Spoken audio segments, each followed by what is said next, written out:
Hello everyone, and thank you for tuning into today's video. In today's video I'm going to be going over the Destiny 2 update 7.0.0.1.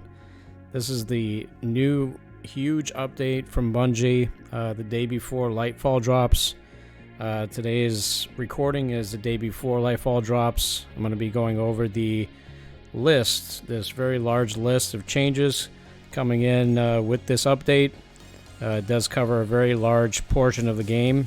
And in the video description, I'm going to have a link for these things for you to check out too. Everything I'll be reading is directly off the Bungie.net website, and I'll leave the link below so you can check it out at your convenience. So without further ado, let's check it out. Alright, here we go. So starting first with Crucible. They added an exotic armor swap penalty that applies to Trials of Osiris and Competitive Division. The way this works is when you equip a different piece of exotic armor during the match, it will drain all your ability energy in these modes. In Competitive Division, they fixed a bug that caused the competitive intro quest to auto-claim the completion reward. Rewards are now claimed upon interacting with Shaxx. Also, Competitive Rift and Showdown have reduced revive delay time to 1.5 seconds from 2 seconds.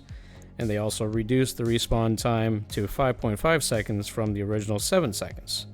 That is huge. That used to be a very big annoyance whenever I played Rift, so I'm happy to see that's been enforced. Alright, moving on to Vanguard Ops. Fixed an issue in Heist Battleground on Europa where a heavy ammo crate could respawn for players who get quarantined into the boss fight arena. When you play Vanguard Ops or Nightfall, your final score determines a reputation multiplier for that activity's completion. Multipliers run from 1.0, which is under 30,000 points, to 7.0, where you hit over 250,000. We also tuned the amount of Vanguard rank you receive for completions, Nightfall quality, and streaks.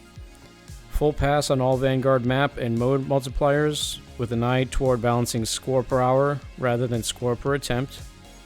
Vanguard and Nightfall strikes added an on-screen health bar for bosses previously missing them. Fixed an issue where player could be given the same objective twice in quick succession in the Devil's Lair strike. The Vanguard Ops playlist has increased in difficulty. Players can no longer level beyond the enemy combatants. Oh my god, that's pretty crazy. And they're adding an additional rotating modifier to the Vanguard Ops playlist. Difficulty options. There are now Hero, Legend, and Master difficulties, and they have been reworked for greater challenge and to accommodate new modifiers. Adept difficulty has been removed. Alright, so they're getting rid of Adept, and they're reworking Hero, Legend, and Master difficulties. Hero activity level is now soft cap to plus 20, Legend is power cap plus 30, and Master is power cap plus 40. Each has a scaling combat delta that keeps you under level in the activity and provides a smoother pathway to Grandmaster. Most Hero, Legend, Master, and Grandmaster activities now feature the ability to overcharge your weapons for increased damage. Which weapons are overcharged are determined by your seasonal artifact unlocks and activity modifiers. Yeah, so Bungie did add the ability to overcharge certain weapons in the higher end or end game level difficulties, so that'll be pretty interesting to see that in action. Elemental Singes and Burns have been replaced and broken out into incoming and outgoing components, threats and surges. Damage bonuses for surges and overcharges do not stack. Alright, so they've done away with the Singe and the Burns, and they've replaced it with threats and surges. Interesting. In Raids and Dungeons, armor pieces from Master difficulty, Grasp of Avarice, Duality, and Spire of the Watcher drop with higher stats. That is always a welcome change. Alright, in the UI and the UX, they did tweak the Lightfall title screen a bit. It's received a visual and audio update for Lightfall. Guardian ranks, the UI throughout Destiny 2 has been updated to display players' Guardian rank. In the Orbit screen, they added a button to directly access the Journey tab. In the Triumphs tab and Journey tab, when building the Guardian ranks feature, The team leaned into the opportunity to refresh and relabel the Triumphs tab to better encapsulate the player's journey through Destiny 2.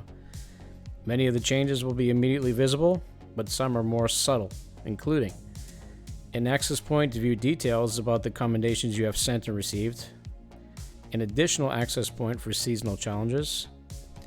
Seals are no longer broken into two categories, where it's seals and titles. They are just called titles now. Additionally, to focus the information shown at the top level, both Triumphs and titles have been migrated to bespoke subscreens. They added the ability to equip and unequip titles from the subscreen rather than going into the detail screen. Commendations may be sent and received near the end of most activities. Accessibility. In all locations where commendations may be viewed or given, the player's colorblind preferences are respected.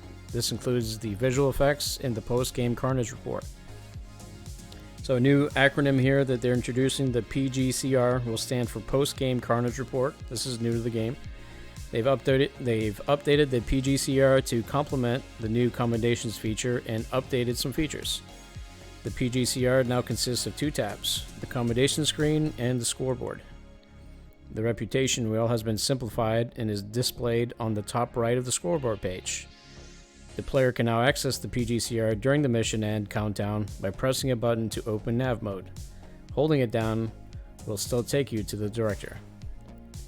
A trade-off for this functionality is that when the mission end countdown is active, the nav mode cannot be opened. Pressing a button to open nav mode will open the PGCR instead. Ritual rank tooltips. They updated the rank tooltips to have an added section that shows a player's total reputation rank points. Tracking. More items can be tracked at a time. Up to 3 Guardian rank objectives can be tracked, and up to 6 non-Guardian rank objectives can be tracked. There are some new nav mode updates, which consist of a tab that has been added specifically to display tracked Guardian rank objectives. Tracked objectives that are not specific to Guardian ranks are grouped together. Tracking now split into multiple sections on the Journey tab. Guardian Ranks section specifically shows tracked Guardian Ranks objectives. All currently trackable non-quest objectives are shown below the seasonal challenges access point. Guardian Ranks auto-tracking is enabled by default. The goal is to immediately point players towards objectives they can work on to increase their Guardian rank. This may be toggled on the Journey screen if manual tracking is more your speed.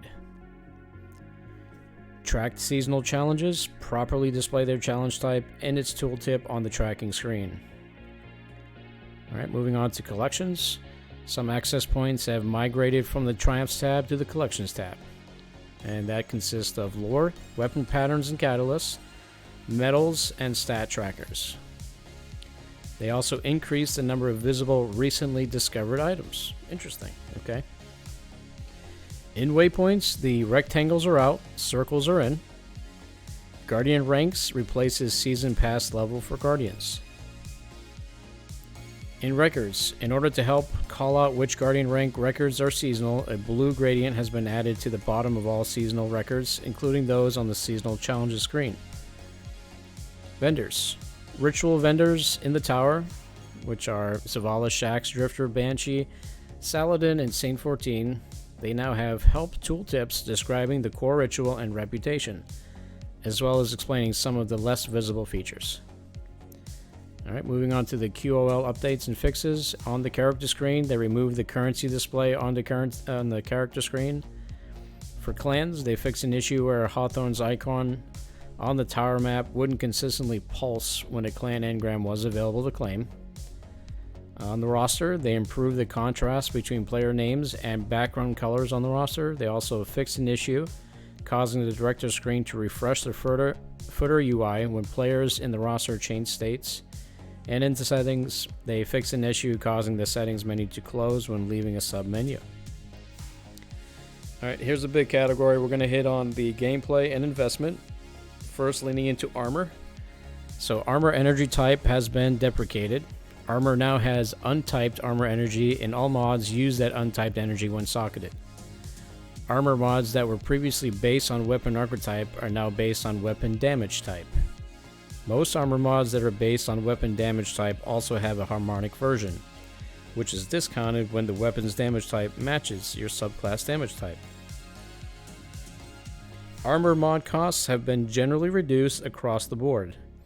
The combat style mod socket has been deprecated and replaced on all armor pieces with an extra socket for mods associated with that armor slot, such as a helmet, gauntlets, etc. The Charge with Light and Elemental Wells armor mods have been merged into a single system called Armor Charge. Players using the Armor Charge system can gain up to 3 stacks of Armor Charge at a time, expanded up to 6 stacks by equipping charged up mods. Picking up an Overpower grants 1 stack of Armor Charge. Many mods that previously created Elemental Walls or granted stacks of Charge with Light directly have been modified to instead spawn Orbs of Power. Mods that provide an ongoing benefit, such as Font of Wisdom, now grant that benefit as long as you have stacks of Armor Charge. These mods cause Armor Charge stacks to decay every 10 seconds. Some redundant mods have been deprecated when their effect would overlap with an existing mod's effects. Some armor mods, such as the Kickstart mods and most mods triggered by using a finisher, now make use of the Armor Charge system. Some of the functionality of Elemental Walls and their associated mods have been moved into subclass fragments and the new Fire Sprite and Void Breach. Warmind cells have been deprecated. On the seasonal artifact, unlocking a perk in the seasonal artifact now grants that perk directly to the character when it is relevant. You no longer need to socket an armor mod to gain an artifact perk's effect. Column 2 of the artifact now unlocks multiple discounted mods per node. The maximum number of unlocked perks has been reduced to 12. Resetting your selections in the seasonal artifact is now free. They remove the 1-second button hold to unlock an artifact perk. A single button press now unlocks the perk. Artifice Armor has had its bonus socket converted into a socket that allows you to increase any 1 stat on that armor piece by +3. They adjusted the amount of damage reduction provided by the Resilience stat in PvE. At tier 10 damage, reduction now caps at 30%, and it used to be 40% in Season 19. The progression of the damage reduction across tiers has been smoothed to give more relative value to lower tiers of resilience. The armor mods granting resilience have had their armor energy costs increased to 4, which is +10 resilience, and 2 if it's +5 resilience. The Iron Lord's Pride perk has been added to all Iron Banner armor sets from Season 8 to the present. Exotic armor changes. On Khepri's Sting, True Sight is now granted when damaging an enemy with a smoke bomb. Additionally, when you have an undetonated smoke bomb on the battlefield and have not been made invisible by a smoke bomb, you gain significantly increased melee energy regeneration. On Heart of Inmost Light, they reduced the duration of the empowered ability buffs in PvE to 5 seconds, which is down from the 10 seconds it originally was. They reduced the bonus class ability regeneration while empowered to +25% per stack in both PvE and PvP, down from 150% and 38% respectively. This change is intended to decrease how easy it is to get and maintain a 2x empowerment bonus in PvE, as well as reduce the total amount of bonus ability energy provided. The goal is for Heart of Inmost Light to remain strong in ability-focused builds while giving room for other exotics to shine as well. That is one hell of a nerf. The Bombardier now causes targets damaged by its explosive to become severed when used by a Strand Hunter. Chromatic Fire has been updated to work with Strand. Mantle of Battle Harmony updated to work with Strand. Verity's Brow updated to work with Strand. The Fellwinter's Helm triggers Weaken Burst off Strand melees. On the Claws of Ahamkara, they will no longer provide an additional melee charge when equipped to a Strand subclass. Armor that supports coloration and appearance change based on your currently selected subclass has been updated to support Strand. This includes the following: the 2020, 2021, and 2022 Solstice armor sets, Antaeus wards and ornaments, and no backup plans and ornaments. Moving on to weapons. Crafting changes. Resin elements have been removed. Crafting component costs have been replaced with standard currencies, such as Glimmer and Enhancement Chorus. Deep Sight will now only manifest on weapons that have a pattern available to unlock. Deep Sight has been removed on existing weapons that do not have a pattern available to unlock. The Deep Sight attunement objective has been removed. You can immediately extract or dismantle the weapon to obtain pattern progress. Crafting bug fixes. They have fixed an issue where a crafted perk cost was doubled for the Kingsfall weapons, Defiance of Yasmin, and the Smite of Moraine. They updated several different weapon visual effects to address miscellaneous bugs and performance issues. They have restored the correct audio to Field Forged shotguns. The red reticle is now enabled on PC. On linears, linear fusion rifles, they reduce the damage versus champions, many bosses, and vehicles by 15%. Ouch! Sleeper Simulant and the Queenbreaker are unaffected. On machine guns, they increase the damage by 10%. They also increase the reserve ammo by 50% at 0 inventory stat and 20% at 100 inventory stat. On heavy grenade launchers, they have increased the damage versus champions, mini bosses, and vehicles by 20%, and on miners by 40%. They have improved projectile collision, making it slightly easier to land hits. They increase the blast radius by an additional meter, and the Parasite is unaffected. Parasite is an exotic grenade launcher. On shotguns, their reticles now change in size proportional to spread angle. On a related note, the Legend of Acrius hipfire reticle is now a bit more representative of its very large spread angle. Kinetic weapons. On kinetic primary weapon damage, their multiplier against unshielded combatants has increased from 1.05 to 1.1. On kinetic special weapons, the damage multiplier against unshielded combatants is increased from 1.05 to 1.15. And on kinetic slot stasis weapons, they no longer have the 5% damage bonus versus unshielded targets in PvE. Alright, here's the juicy here. Now we're moving on to exotics and the changes. On the Queenbreaker, it now uses Arc 3.0 blind. Shots now chain to multiple nearby enemies. On the Ruinous Effigy, the Transmutation Sphere Slam attack now suppresses. On Leviathan's Breath, it now applies Volatile on perfect draw impact. Increased damage from 396 to 442. And this allows it to once again one-hit kill all supers in PvP. And they increase the damage versus champions by 30%. Wow. Leviathan's Breath is going to be viable again. Well, maybe for the first time, but I'm not sure. That's a great amount of buff there. That's awesome. On the 1000 Voices linear, on the 1000 Voices exotic, each explosion now applies 10 plus 5 with Ember of Ashes Scorch stacks. On the Sunshot, the explosion on kill now applies 10 plus 5 Scorch stacks. On Polaris Lance, the Perfect Fifth shots now apply 40 plus 20 Scorch stacks instead of a custom burn. On Two-Tailed Fox, Solar Rocket now applies 60 plus 30 Scorch stacks instead of burn. On Prometheus Lens, they added the Incandescent perk to the Catalyst. That's pretty cool. On Grand Overture, they switched the Catalyst to use Arc Blind. On the Manticore, they added a Hipfire Reticle element to show current stacks of Anti-Grave Repulsor. On Tractor Cannon, they fixed a crash when Tractor Cannon was fired at large groups of stasis crystals. On the Fourth Horseman Shotgun, they fixed an issue where this weapon had received an unintended 20% damage nerf.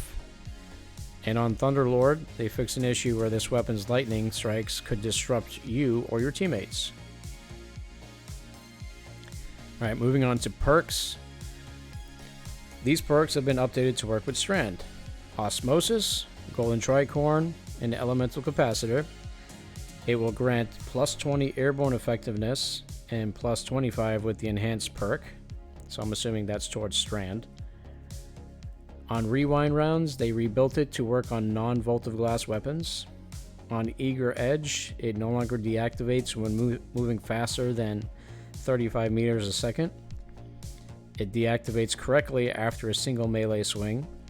They reduced the base lunge distance buff from 2 to 1.8. They reduced the airborne lunge distance penalty from 25% to 20%. And the enhanced perk now increases lunge distance slightly, back up to 2. On blinding grenades, they renamed them to disorienting grenades. Vice Stinger, this was typically a full reload when the weapon perk activated, and now reloads 25% of the magazine. That is not cool, dude. Alright, on Zen Moment, it now also reduces incoming flinch. The perk has been branched so that shots from different archetypes ramp up the effect more quickly. So it's ×1 on submachine guns, auto rifles, and machine guns. It's 1.5 for pulse rifles and sidearms, and ×2 for hand cannons and scout rifles. On Danger Zone, they updated the description to include that while active, the perk also reduces self-damage from the weapon. In Wellspring, on the Wellspring perk, they fixed an issue where this perk was not rewarding the correct amount of ability energy. It now works with abilities that have multiple charges. For abilities with multiple charges, once the ability has one full charge, it is considered charged, and it will divert excess energy into the other abilities while giving the charged ability the least amount. The fix for the enhanced version of this trait is coming in a future patch.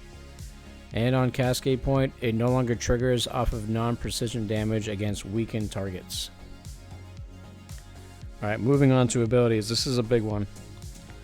They rescaled the efficacy of Discipline, Strength, and each class ability stat on grenade melee and class ability regeneration rates.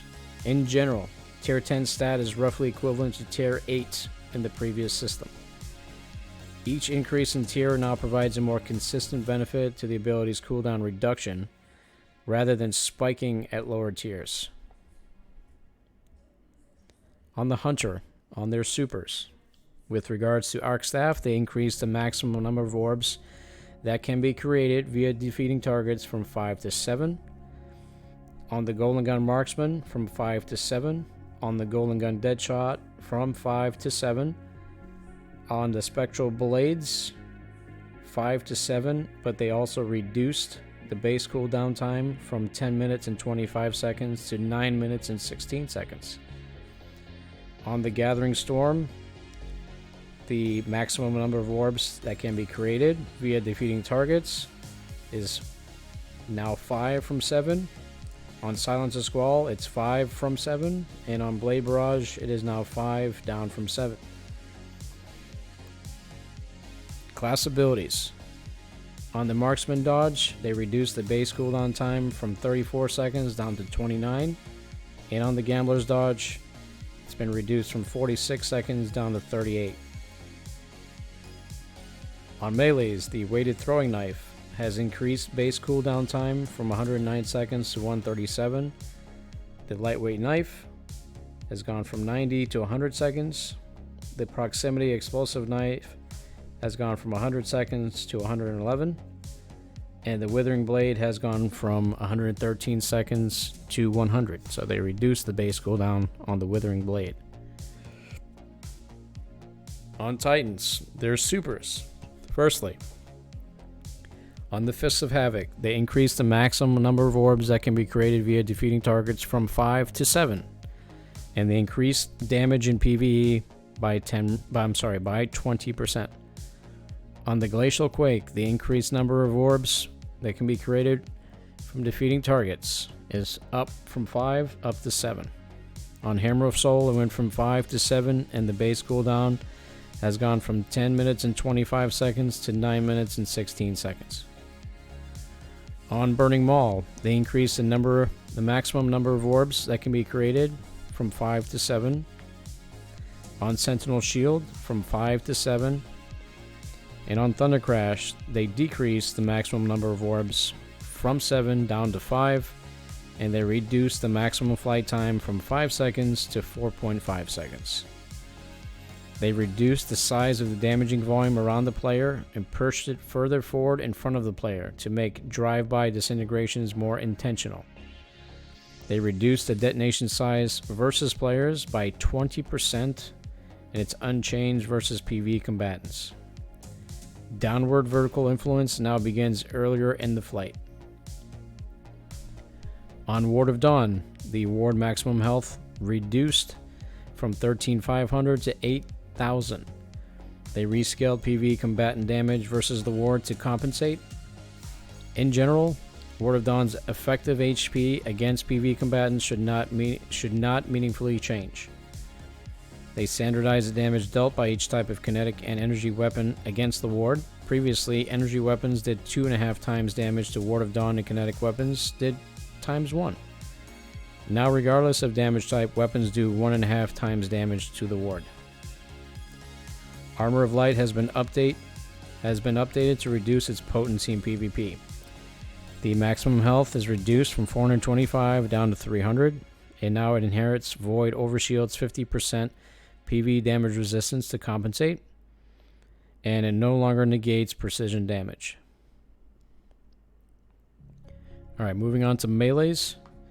Firstly, on the Ballistic Slam, it now suppresses the attacking player's base melee for 0.9 seconds after landing, so a follow-up melee cannot be performed until the player returns to first person. And they increased the base cooldown time from 90 seconds to 114. Wow. The Shield Bash has had an increased base cooldown time from 90 to 114. The Seismic Strike from 90 up to 101 seconds. The Hammer Strike from 90 up to 101 seconds. And the Shield Toss has been reduced from 100 seconds down to 91 seconds. On their aspects, Knockout. They reduced the basic melee damage bonus versus players from 60% to 50%. And they reduced full body melee damage bonus versus players from 25% to 20%. Okay, moving on to Warlocks and their supers. First up, Storm Trance. The maximum number of orbs that can be created via defeating targets will be up from 5 to 7. On Nova Warp, it will go from 5 to 7. On Winter's Wrath, it will go from 5 to 7. On Daybreak, it will go from 5 to 7. The throw cost reduced from 10% to 6.5% per swing. They increased damage versus PvE combatants by 25% and reduced the base cooldown time from 10 minutes and 25 seconds to 9 minutes and 16 seconds. On Chaos Reach, the maximum number of orbs that can be created via defeating targets is down from 7 to 5. And the same applies to Nova Bomb. Moving on to class abilities, Phoenix Dive has had a reduced base cooldown time from 82 seconds down to 55 seconds. While Daybreak is active, Phoenix Dive's cooldown is significantly reduced, allowing for rapid reactivations. While Daybreak is active, Phoenix Dive's detonation damage has been increased from 4080 min-max to 100-220 min-max. The restoration duration, when activated while Heat Rises is active, is increased from 1 second to 3 seconds. On melees, the Celestial Fire has an increased base cooldown time from 100 seconds to 112. On the Incinerator Snap, they reduced the base cooldown time from 90 to 83. And on the Penumbral Blast, the base cooldown is down from 114 seconds to 101. On aspects, the Heat Rises aspect, the split on the Airborne Effectiveness bonus has previously granted by consuming a grenade between a passive and active benefit. Previously, it granted 70 Airborne Effectiveness when Heat Rises was active after consuming a grenade. It now grants 20 airborne effectiveness passively while Heat Rises is equipped, and an additional 50 airborne effectiveness while Heat Rises is active, for the same total of 70 airborne effectiveness. And on grenades. Firstly, on Arc, the Lightning Grenade has a base cooldown time increase from 121 seconds to 152, and its damage in PvE has been increased by 20%. The Storm Grenade has a base cooldown time increase from 105 to 121 seconds. The Flux Grenade is down from 182 to 152. The Pulse Grenade has increased PvE damage by 20%. On its Solar class, the Healing Grenade has an increased base cooldown time from 82 seconds to 91. The Trip Mine Grenade from 91 to 121 seconds. And the Solar Grenade from 121 up to 152. Its damage in PvE has been increased by 20%. The Thermite Grenade has an increased base cooldown time from 105 to 121 seconds, and its increase in PvE damage is up by 20%. The Incendiary Grenade has a reduced base cooldown time from 121 to 105 seconds. And on Void, the Void Spike Grenade has an increased base cooldown time from 91 to 121 seconds. Its increase in PvE damage is up by 20%. The Void Wall Grenade has an increased base cooldown time from 105 seconds to 152 seconds, and its increase in PvE damage is up by 20%. The Vortex Grenade has an increased base cooldown time from 121 seconds to 152 seconds, and its increase in PvE damage is up by 20%. The ongoing theme here is the base cooldown time is increasing, but its damage is going up as well. On the Magnetic Grenade, it's had a reduced base cooldown time from 121 to 105 seconds, and the same applies to the Scatter Grenade. On Stasis, the Dustfield Grenade has an increased base cooldown time from 64 to 91 seconds. They also added new elemental pickups to the Void and Solar subclasses. On Void Breach, the breaches are created by a selection of new and existing Void fragments and grant class ability energy on pickup. Fire Sprites are created by a suite of new and existing Solar fragments and grant grenade energy on pickup. On their fragments. Firstly, Arc. On the Spark of Resistance, they increased nearby enemy count requirement for activation from 2 to 3. They reduce linger time after you've no longer been surrounded from 4 seconds to 2 seconds. The Spark of Instinct is new, and it states, when critically wounded, taking damage from nearby enemies emits a burst of damaging arc energy that jolts targets. And they also added a new Spark of Haste, where you have greatly increased resilience, recovery, and mobility while sprinting. Oh wow, that's pretty cool. On Solar, the Ember of Tempering now creates a Fire Sprite on Solar weapon kills while active, in addition to its original effects. The Ember of Combustion now creates a Fire Sprite on Solar super defeats, in addition to its original effects. The Ember of Searing now creates a Fire Sprite when defeating Scorched targets, in addition to its original effects. They've also now added Ember of Mercy. When you revive an ally, you and other nearby allies gain Restoration. Picking up a Solar Flare grants Restoration. Ember of Resolve. Solar Grenade Final Blows heal you. Oh wow, that's going to be popular right here. Nice. I feel like Solar builds might be a meta. Okay. Moving on to Void. The Echo of Domineering now creates a Void Breach when you defeat suppressed targets, in addition to its original effects. The Echo of Harvest now creates a Void Breach when defeating weakened targets with precision damage, in addition to its original effects. Echo of Starvation now grants Devour on picking up a Void Breach, in addition to its original effects. It also now allows Orb of Power pickup with full super energy. Echo of Cessation. Finisher Final Blows create a burst of void damage that cause nearby enemies to become volatile. Defeating volatile targets creates a Void Breach. Echo of Vigilance, where defeating a target when your shields are depleted grants you a temporary void overshield. Wow, these are pretty powerful changes, man. Very cool. Subclass keywords. Jolt, lightning damage, now stuns overload champions. And blinding unstoppable champions now stuns them. While you're radiant, your weapons now also pierce barrier champion shields and stun them.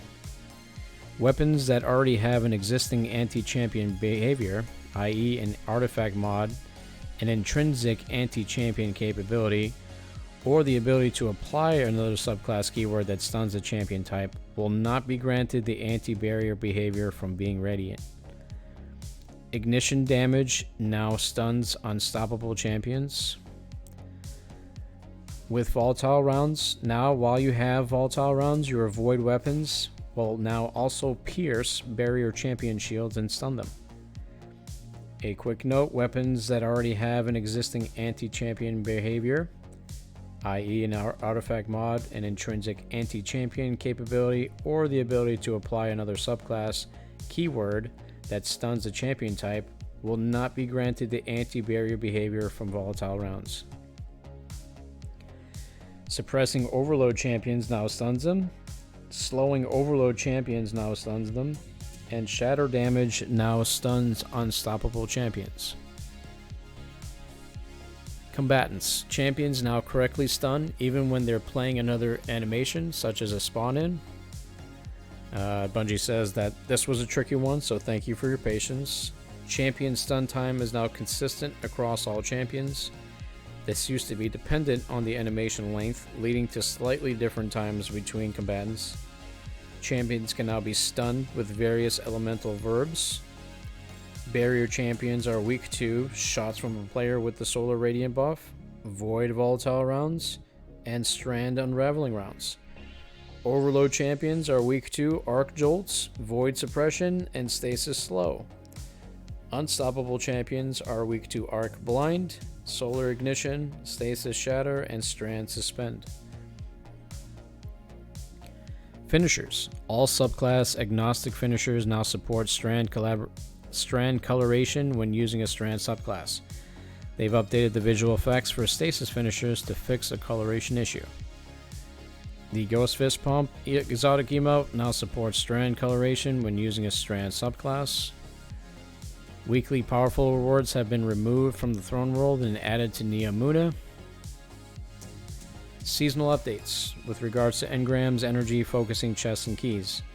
Umbral engrams are no longer used to focus seasonal weapons and armor and will no longer drop from the game. As a result, there will no longer be seasonal umbral energy. Seasonal engrams are a new type of engram. You can visit the seasonal vendor to open them. Or you can spend multiple seasonal engrams to focus into specific weapons or armor. Seasonal focusing is now a separate screen and can be accessed at the vendor by pressing the button next to the upgrades. If you focus Crucible engrams in Season 19 at Shaxx, you'll be familiar with this system. Seasonal engrams are stored at the vendor and do not require inventory space. There is a wallet item you can acquire by visiting the seasonal vendor. Hovering over this item in your inventory will show you how many engrams you have for each vendor. If you delete this item, you can reacquire it from the vendor. Owners of a season will now periodically be rewarded with a seasonal engram and/or a seasonal key upon completing activities throughout the game.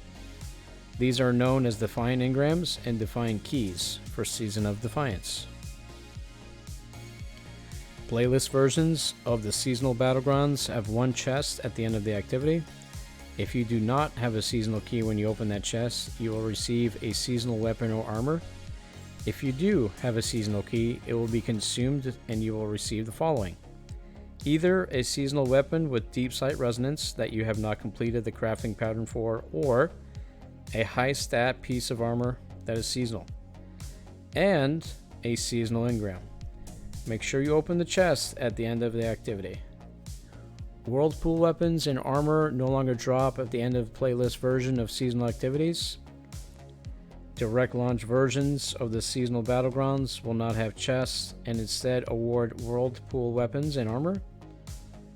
Now moving on to platforms and systems. On PC, they've added support and in-game setting to toggle NVIDIA Reflex. They fixed various minor QoL issues regarding the controller setting menus on PC. Collision damage is no longer lethal against Guardians. Ghost projections that change color based on your subclass now support strand coloration when using a strand subclass. Finally, players now have access to full Mandarin audio localization across all new Lightfall content, the accompanying season and core game modes covering Crucible, Gambit, and Strikes, and Ikora for German has been recast. Alright, that's going to do it, folks. That was a real juicer of an update. Thank you again for tuning into this video. If you like this video, please leave a like, comment, and subscribe. I appreciate you all, and thank you. I'll see you next time.